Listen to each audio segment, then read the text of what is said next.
Welcome to my workshop. In today's video I'm going to show you a very cool, easy to follow trick to get your mitre joints that look like this to look like this. So if you are trying to mitre joint two pieces that are at different widths, different sizes, perfect trick for you. No measuring, no math, just a very simple process to follow. Check the video out. But let's start from the beginning.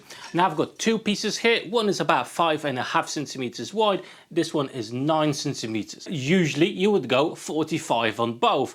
And I'm going to show you what is that leading to. Right then, let's get our mitre saw to 45 degrees and let's make the cuts.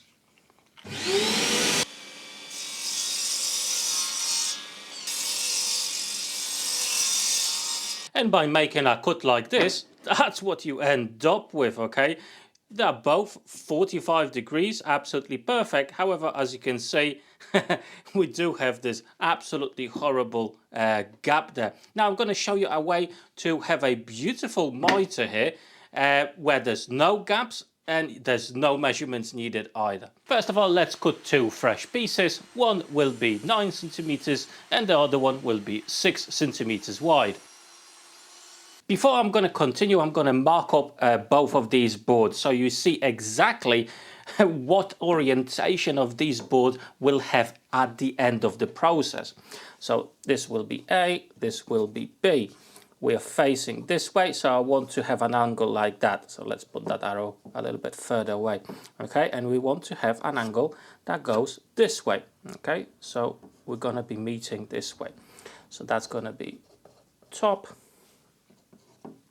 It's going to be right. Now at the end of this you will see how the position of this will actually change. So if you're using any skirting, anything like that to, let's say, a wrap around your doors where the top piece is larger than the side pieces, you need to take this into consideration. Okay, grab the wider piece, okay, and put the narrower piece on top of it. Make sure it's right flush at the back over here. Okay, and make a line. Now you need to connect that corner there and this place over here where we drew our line, and that's the angle that we need to cut.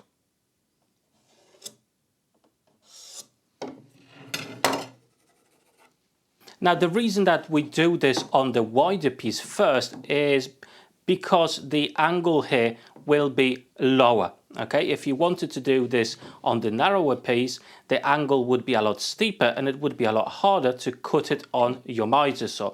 Whereas this one will be absolutely fine with a mitre saw that goes right up to 50 degrees.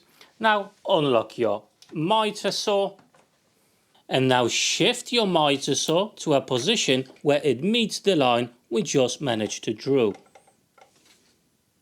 And now what you want to do is to clamp down this piece to your mitre saw.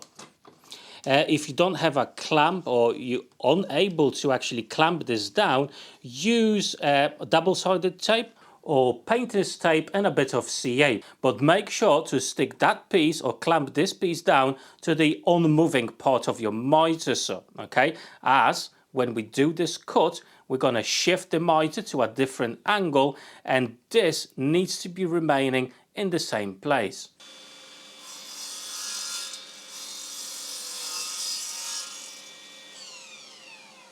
Now the next step is this piece stays as is, don't move it, make sure it stays in place.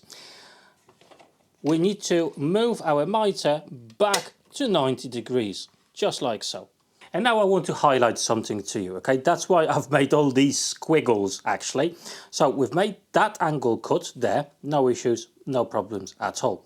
However, in theory, we want to cut that piece off, okay? That's the squiggle there. That's the piece we need to remove. What we need to do now is to offer this piece to our first piece, like that.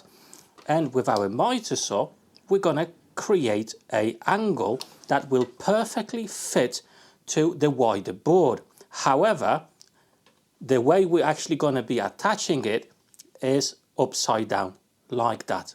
Okay, so this is one thing you need to remember, and that's why I wanted to put these squiggles on both of them. The good side is actually on the reverse side. Okay, so that's going to be the back, that's going to be facing, for example, the wall, and that's going to be the front. Okay, that's the front that you're going to see, and that's the front as well. So just a word of warning. Now this piece, what actually allows us to do is to cut that really harsh angle, okay, on a mitre saw without any issues. However, to make sure that everything is nice and stable and secure, I'm actually going to be using some painter's tape and a bit of CA.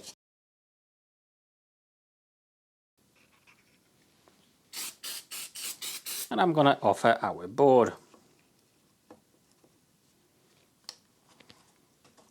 And if you do want to keep a additional pressure on this, make sure to use some sort of a sacrificial push stick or anything like that, so your hand is away from the blade.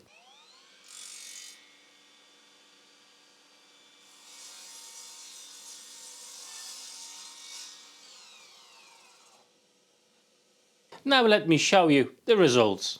So check this out. We need to flip this upside down like so. And now you've got a perfect mitre joint where the top is wider than the side. And as you can see, it's a super simple and easy process to follow, but the end result is fabulous. And just one thing that you need to remember, that the front, the face you're going to be looking at, it's actually opposite. Okay, so you are flipping this piece over. That stays in the same place, but this piece, it needs to be flipped over like this. So now you know how to go from this to this. No calculations, no math, very simple process to follow to get that perfect mitre on two different sized pieces. Hopefully you enjoyed today's video. If you did, drop me that like button down below, and please share this video with your family, friends, or anybody that would be interested in this nice trick. However, at this point, I just want to say a massive thank you to my patrons for the ongoing support. And before you go, check out these two playlists. Plenty of cool videos there to watch. And hopefully, I'll see you on my next video. Till then, take care.